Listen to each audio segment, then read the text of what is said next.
Hey, welcome back, everybody. Today we're going to do something a little bit different. We're going to get into some esoteric politics, and we're going to be reading from The Great Reset and the War for the World by none other than the notorious, the hated Alex Jones.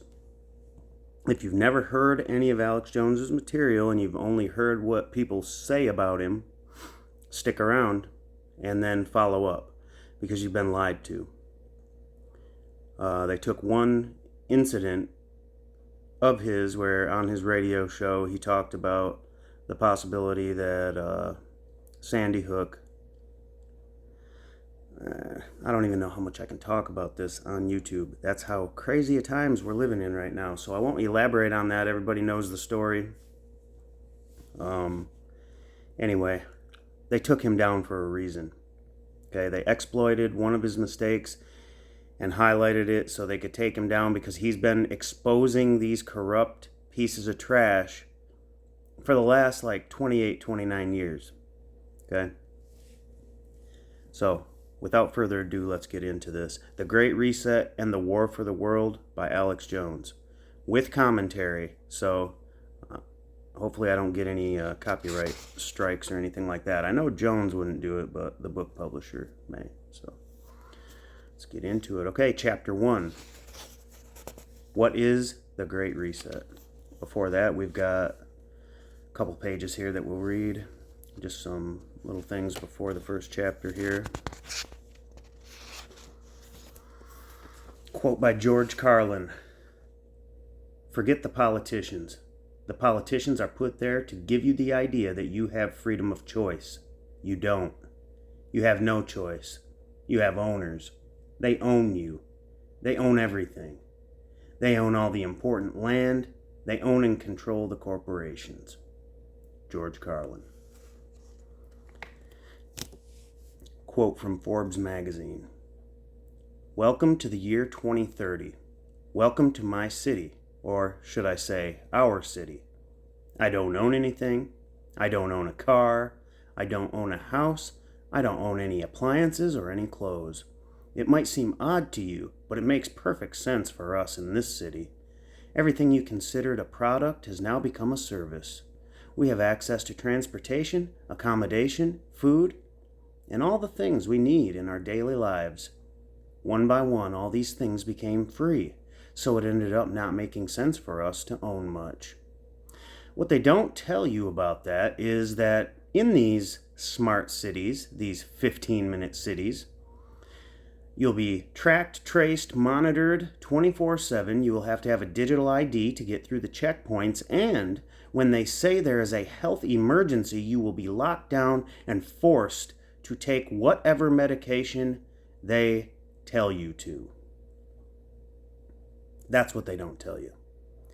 This is a plan of control, people. You got to understand this. You have to understand this. In America, we're not used to this. We've been free for so long. We've become docile, ignorant people.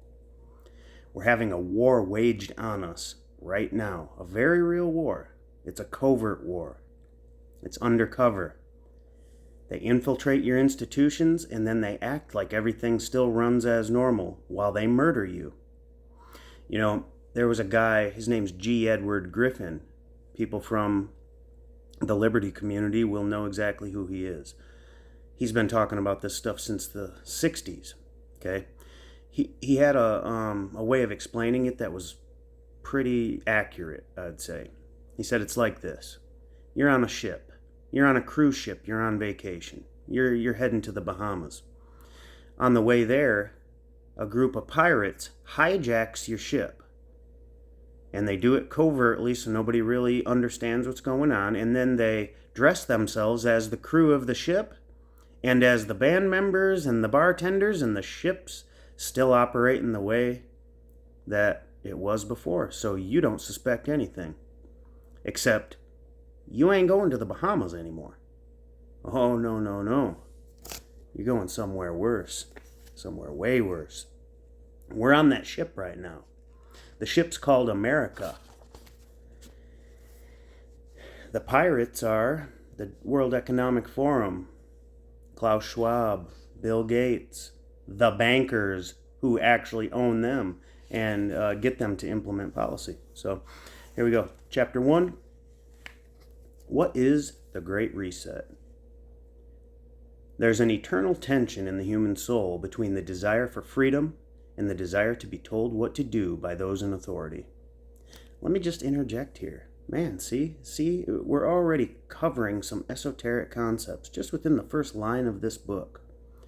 If I read this in esoteric terms, it would say, there's an eternal tension in the human soul between the Luciferian stream of consciousness and the Jehovan or Saturnian form of consciousness. These are the two streams of consciousness. One stream looks forward and wants to be informed and is active and wants to be free, and the other one is docile, wants to be controlled, and will follow any order given. I'm going to read this again. There's an eternal tension in the human soul between the desire for freedom and the desire to be told what to do by those in authority.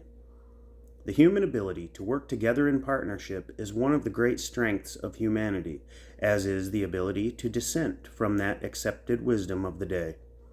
Many pollsters have noticed the trend that, no matter the question, there's roughly a quarter of the population that will have an opposing view.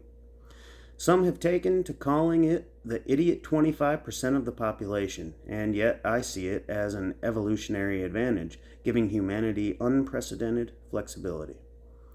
Let's imagine we're in a small tribe of about 60 people in the last ice age. Our leader, Thog, tall, handsome, and a great warrior, suggests a certain route to the winter caves. It's the route the tribe has regularly used for the past several years. But another member of the tribe, Uther, says, there's been a lot of early snow. The glaciers are advancing, and I think that route will likely be blocked. Many might starve if we take that route. I know another route. It's a little longer with some challenging terrain, but we'll definitely make it to the winter caves. Uther is known as the thinker of the tribe. Maybe he's a medicine man, and sometimes he seems a little crazy, like when he starts talking about the spirits of the ancestors. Many outcomes are possible. Neither Thag nor Uther knows the actual truth about which route makes the best sense. Thag and Uther might be enemies, with long, simmering rivalries. Thag might demand the tribe take the traditional route, declaring that any who do not follow his decision should be banished from the tribe. Uther might respond that Thag makes poor decisions, thus questioning his leadership of the tribe. Maybe there are 10 to 15 people who side with Uther, and they take the alternate, longer route to the winter caves. The group following Thag will all die, but the small band led by Uther survives. Maybe the group led by Uther, being much smaller in size, meets with another tribe who wipes them out. The tribe survives, but whether it is Thag or Uther's group that survives, the community is greatly weakened.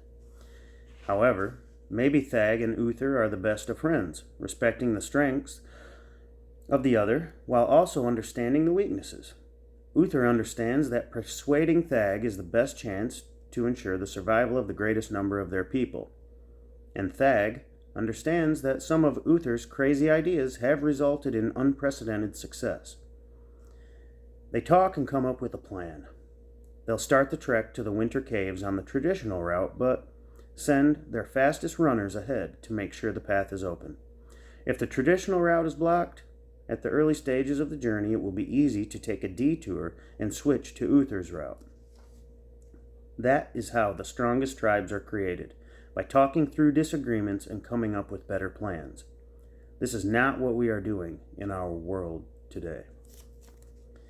For those readers who are more religiously minded, you might ask, what does the Bible say about the proper role between rulers and the people? You might be surprised to learn that one of the earliest books of the Bible, the book of Samuel, takes a very dim view of rulers, especially kings. The book of Samuel takes place after the Jews have fled Egypt in the Exodus, and reestablished themselves in Israel. At this time, Israel had no king, but instead had judges who would settle issues brought before them. This period was known as the Age of Judges and lasted about a century. In his old age, Samuel appointed his sons judges over Israel. His firstborn was named Joel, his second son, Abijah. They judged at Beersheba. His sons did not follow the example, but sought illicit gain and accepted bribes, perverting justice.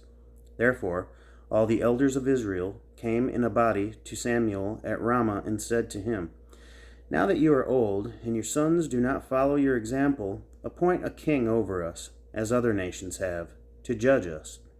Samuel was displeased when they asked for a king to judge them.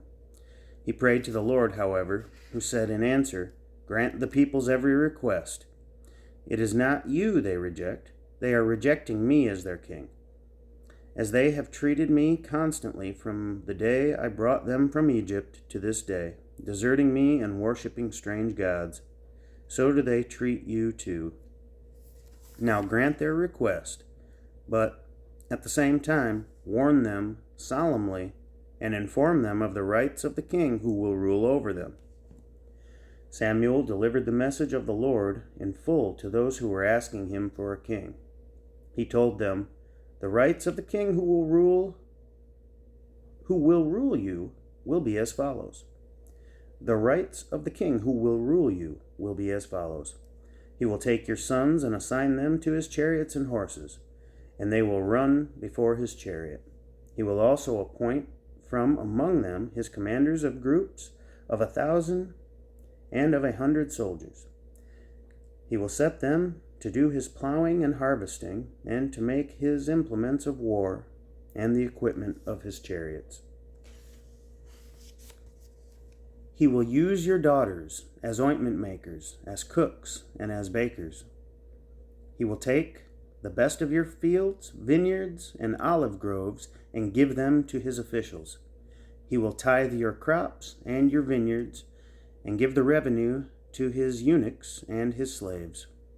He will take your male and female servants, as well as your best oxen and asses, and use them to do his work. He will tithe your flocks, and you yourselves will become his slaves. When this takes place, you will complain against the king whom you have chosen. But on that day, the Lord will not answer you." A person might be forgiven if he comes to the conclusion that God was the original insurrectionist. However, the correct interpretation is that God was suspicious from the beginning that having a king or any ruler was a good idea. His preference was that the people kept him in their hearts, and thus would not need any rulers. When one uses the frame of the Samuel story, it becomes clear why many believe the United States to be a divinely ordained nation. Our founding documents clearly place the people as the true masters of our country, if only we act like it. The rulers serve the people, not the other way around. The more power is given to the people, the more God's will is accomplished.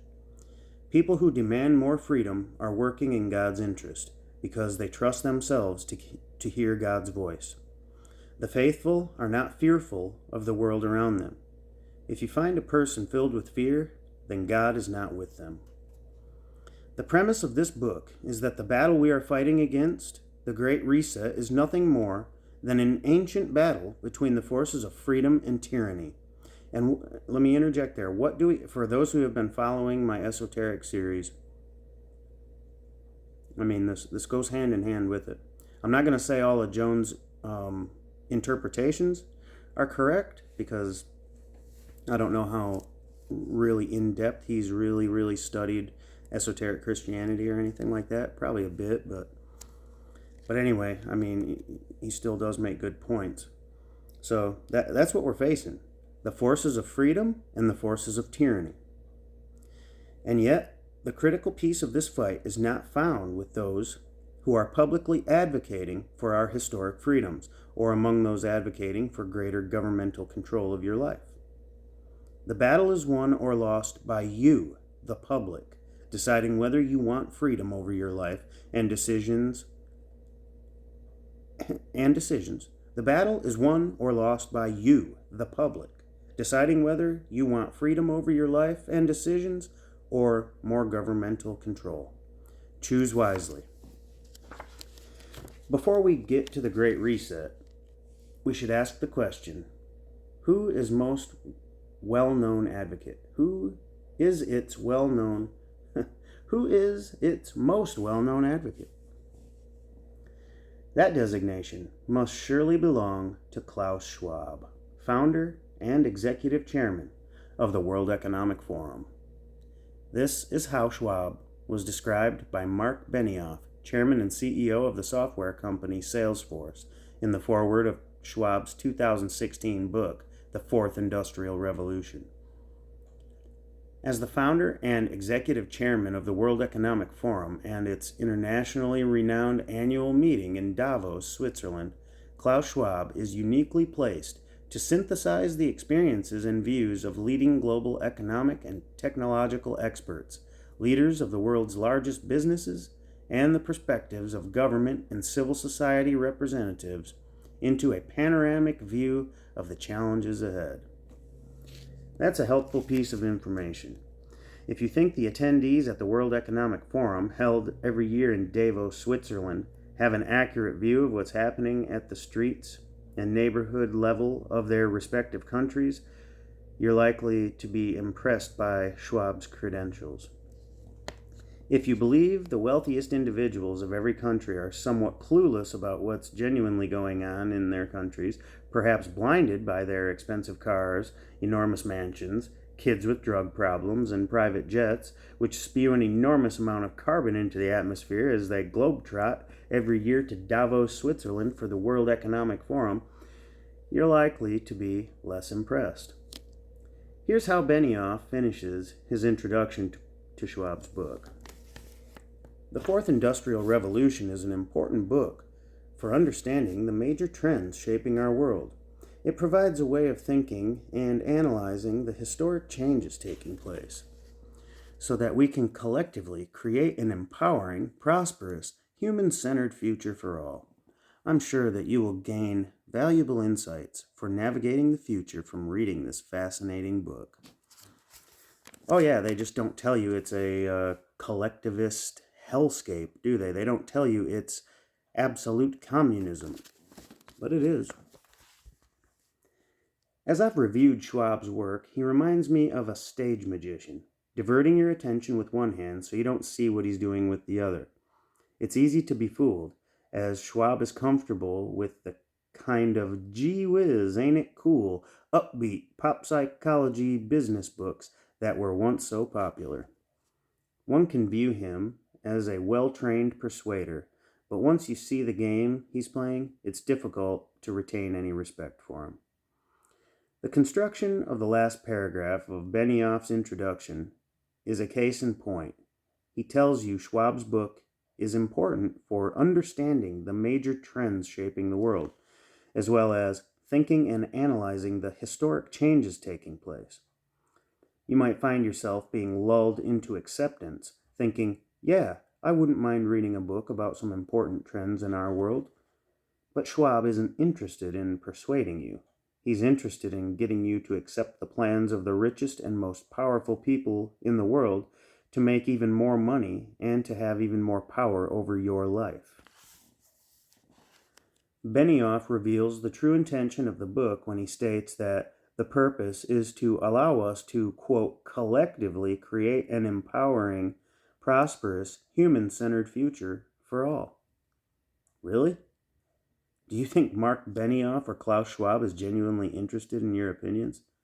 The truth is, they simply want us to be silent as they enact their plans. Here's a reality check. Have any members of the Davos group come up to you in the past few years and said, hey, I really want to understand your life. Can we talk for a couple hours? I'll give you my email and cell phone number in case you think of something later. I doubt it. Let's jump right into the words of Klaus Schwab with the very first paragraph of the introduction to the Fourth Industrial Revolution. Schwab wrote, "Of the many diverse and fascinating challenges we face today, the most intense and important is how to understand and shape the new technology revolution, which entails nothing less than a transformation of humankind. We are at the beginning of a revolution that is fundamentally changing the way we live, work, and relate to one another. In its scale, scope, and complexity, what I consider to be the Fourth Industrial Revolution is unlike anything humankind has experienced before." Are you ready for an exciting journey, boys and girls? One almost expects Schwab to tell us how to get in touch with our sixth chakra and access our inner child. No, if you want to know that, just go back to my playlist where I've got the Rudolf Steiner books and all that, and we can talk about that. However, beneath the breathless, flowery language, he makes it crystal clear that this is about the transformation of humanity. How does that strike you? Ready for transformation? You probably didn't realize that was part of the deal. The thorn of totalitarianism is hidden among the rose-colored language of Schwab. Can you find the thorn? Here's a quote from Schwab. "We are witnessing profound shifts across all industries, marked by the emergence of new business models, the disruption of incumbents, and the reshaping of production, consumption, transportation, and delivery systems. On the societal front, a paradigm shift is underway in how we work and communicate, as well as how we express, inform, and entertain ourselves. Equally, governments and institutions are being reshaped, as are systems of education, healthcare, and transportation, among many others. New ways of using technology to change behavior and our systems of production and consumption also offer the potential for supporting the regeneration and preservation of natural environments, rather than creating hidden costs in the form of externalities." Let's count the number of subtle calls to increase control over your life contained in that single paragraph.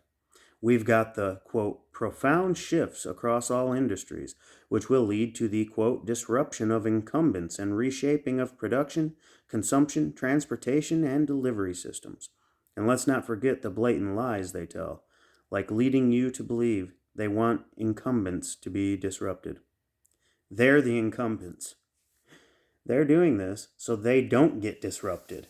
They want a front row seat with their hand on the wheel as they reshape, quote, production, consumption, transportation, and delivery systems. Then Schwab moves to the societal front, where he breathlessly informs us that a, quote, paradigm shift is underway in how we work, communicate, as well as how we express, inform, and entertain ourselves. Again, let's note the subtle persuasion. It's already happening. He wants you to think, almost like the guy who pesters a woman for a dinner date, then when she finally agrees, says, "Would you like to have sex before or after dinner?" How much does Schwab and his gang intend to control? Just how you work, communicate, express, inform, and entertain yourself. The one frontier where you may still have some level of control is your thoughts, but they're probably just waiting for Elon Musk to perfect his Neuralink device, so they've got a straight shot into your brain. If you listen to Klaus Schwab up on stage with Yuval Noah Harari, that actually is exactly the type of stuff that they're talking about. In fact, Yuval Noah Harari is quoted. I just watched the thing earlier today. I just saw the video where he's on there and he says, well, humans, we need to figure out what to do with all these excess humans. We didn't plan for having so many excess humans that we just don't need anymore. We're thinking maybe drugs and video games is the way to keep them occupied until we can figure out what to do with them. That's pretty interesting, right? Yeah, these are eugenicists. If you read these people's papers, they're eugenicists. They literally openly write about how to depopulate the earth, and then they rebrand themselves as philanthropists and pretend like they're helping you as they kill you. It's absolutely insane. Next, he moves to the institutions. Equally, governments and institutions are being reshaped, as are systems of education, healthcare, and transportation, among many others. Let's put that into plain person translator, and we can conclude they just want to control the schools, the medical system, and your freedom of movement. You can't say that Schwab and his gang aren't ambitious. And what do Schwab and company actually want? Well, helpfully, they tell us new ways of using technology to change behavior, and our systems of production and consumption also offer the potential for supporting the regeneration and preservation of natural environments. Now, before I even go on with this, you know what they're saying there? This has always been the plan. You know what a 15-minute smart city is? They want to corral all of the people into these small, compact cities that are connected by railway and not allow you to go off into the countryside for anything. Those will be, quote, protected areas. See, they corral you into these tiny little cities where you're monitored, tracked, and controlled 24/7, and then they can easily exterminate you. That is what this is about. I know that sounds really freaking crazy to people who just can't wrap their head around that, like, what? That sounds like science fiction. Yeah. It's what these people are into. All right. And if you're not to say if you're into science fiction or anything that there's anything wrong with that, but it's what all the science fiction movies are about. It's like about pre-crime systems, constant surveillance, all that. It's not by chance that that's what these movies are about. This is like their dreams that they're putting into thought forms and then putting out there so other people will then accept those thought forms. And then they won't resist when they implement it. And what do Schwab and company actually want? Well, helpfully they tell us new ways of using technology to change behavior, and our systems of production and consumption also offer the potential for supporting the regeneration and preservation of natural environments. They're the ones who want to use technology to reshape us, as well as control the means of production and consumption. In other words, you'll eat our plant-based burgers and lab-grown meat when we tell you. This may sound like a minor point, but Schwab is a really bad writer. However, I think Schwab's writing and persuasion skills lie at the heart of this book. One can make the argument that all writing is about persuasion, but the quality of the writing is determined by the quality of the author's thinking. Brilliant writing is the result of a brilliant mind.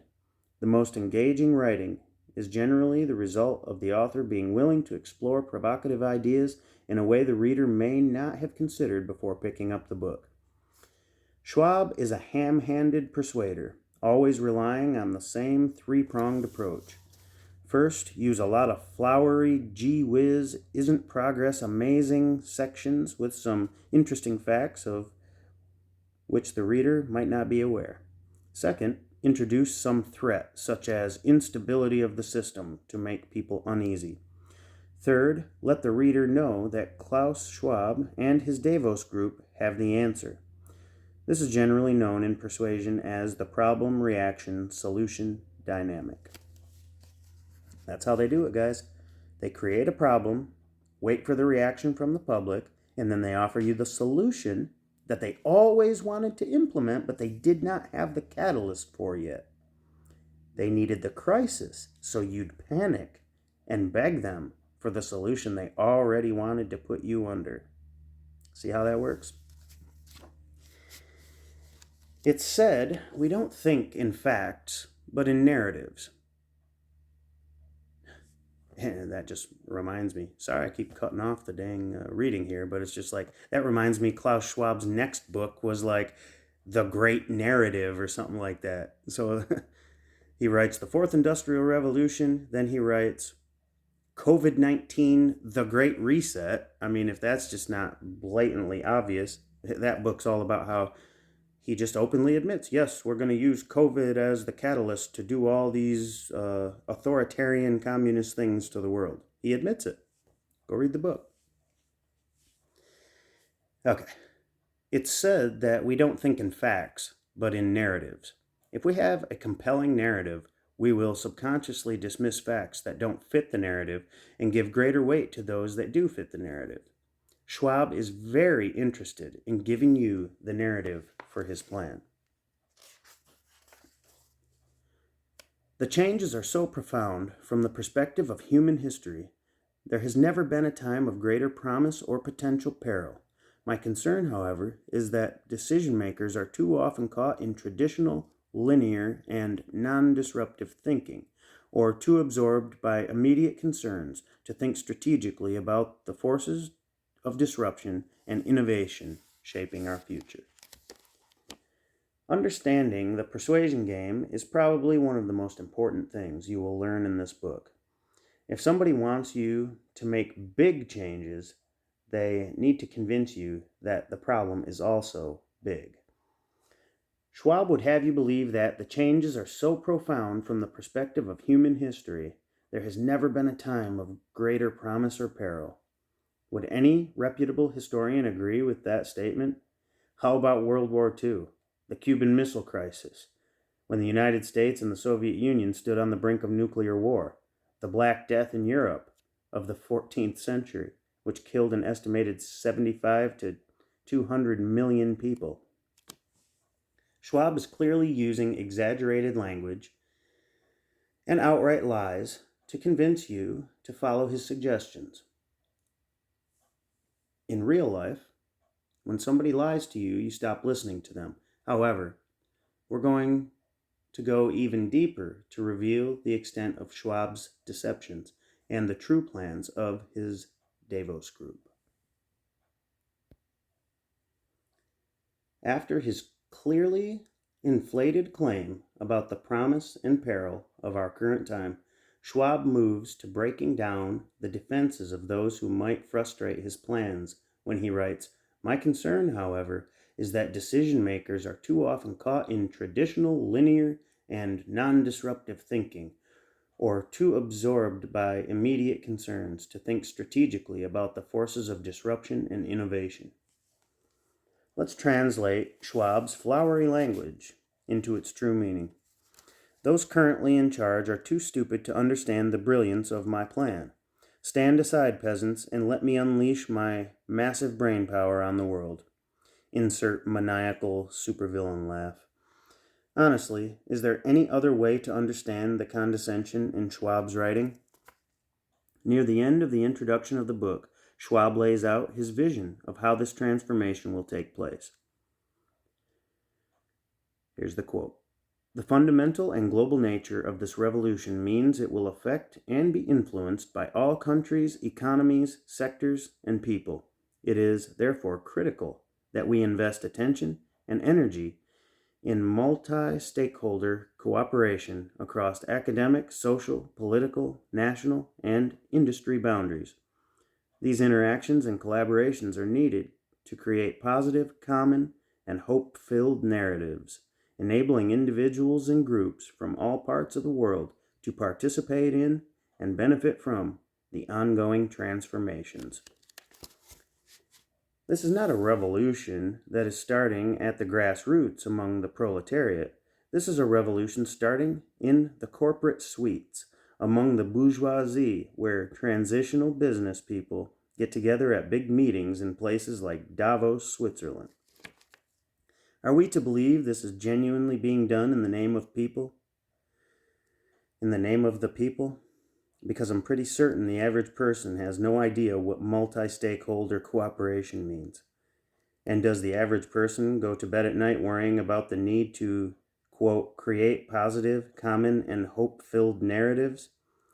This book will detail all parts of Schwab's strategy to use the Great Reset to achieve an unprecedented amount of world control over your daily life. This genuinely is a, quote, war for the world. It is a war to control the future of human development and capture control of the human species. We all have a vital stake in the outcome. I freely confess that in this book I use abundant satire and mockery, and yet that's not to imply that the plans of Schwab and the Davos Group are not dangerous. I absolutely believe they are planning an enormous assault on our freedoms, and we must figure out the best way to counter their designs. A power the elites have used for thousands of years is respect and reverence.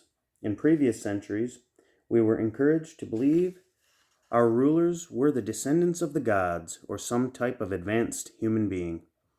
I use satire and mockery to demonstrate Schwab and his minions do not deserve your respect or deference. Our enemies are human and possess no more strength or intelligence than you do. They currently possess many of the levers of power, whether in the media, government, or finance, but eventually they are accountable to the common people. You are the ones who will decide whether the future is one of freedom and prosperity or bondage and suffering. The power is in your hands. Yes, the power is in all of our hands. And most people that I know, the majority of people, do not want this. There's a handful of people that they amplify and make you think it's like most everybody that wants this stuff. No, it's not. It's not true. But that's part of the propaganda. They want you to think that this is what people really want. They want you to think this is popular. It's incredibly unpopular. But you want to know what they have over us? They have the advantage of like 80% of the population being docile and ignorant. We have to restore vitality to the American people. Like, I can't believe people haven't already overthrown these bastards, honestly. I don't know. If there was this ain't to like pat myself on the back or anything. I'm just a regular person like anybody else. But if this was a world full of me's, we already would have done it. Like, I mean, I can't believe people put up with this stuff. But that's the problem, you know? I mean, and I know there's a lot of people out there like me too. I've met them. I've met some really good people around here, but it's only a handful of us. It seems like there's only a handful of people that are actually willing to actually do what needs to be done, who aren't afraid to get in people's faces, who aren't afraid to engage in civil disobedience, who aren't afraid to call out these corrupt rulers. You know, we had a situation last year when they were doing all the masking and the COVID lockdowns, you know, and there was a handful of us who confronted the school boards and got in their faces and put some pressure on them and you know, raised hell a little bit. My God, that's what this country's founded on. It's insane. I could say a lot more, but I'm gonna cut it off now because we're approaching 40 minutes. But stick around. We'll do chapter 2 next. I'm probably gonna read some, if you're following along on the esoteric front with some of my other Bible study stuff. Then I'm gonna be doing some more of that too, if you've been following along with that. But I'm just gonna keep politics and the biblical stuff. I'm just gonna rotate through them, you know, because I think all this stuff goes hand in hand, and it needs to be talked about. We need to talk about religion and politics. It's not impolite to talk about religion and politics. It's like the two most important things that do need to be discussed and hashed through. So anyway, that's it for now, everybody. That beginning chapter, it's a little dry, but I guarantee this book will get good, especially if he goes into detail of what I think is probably in this book. Anyway, that's it, guys. Take care, like, subscribe, share, all that good stuff, and I will catch you later. Thanks again. Take it easy.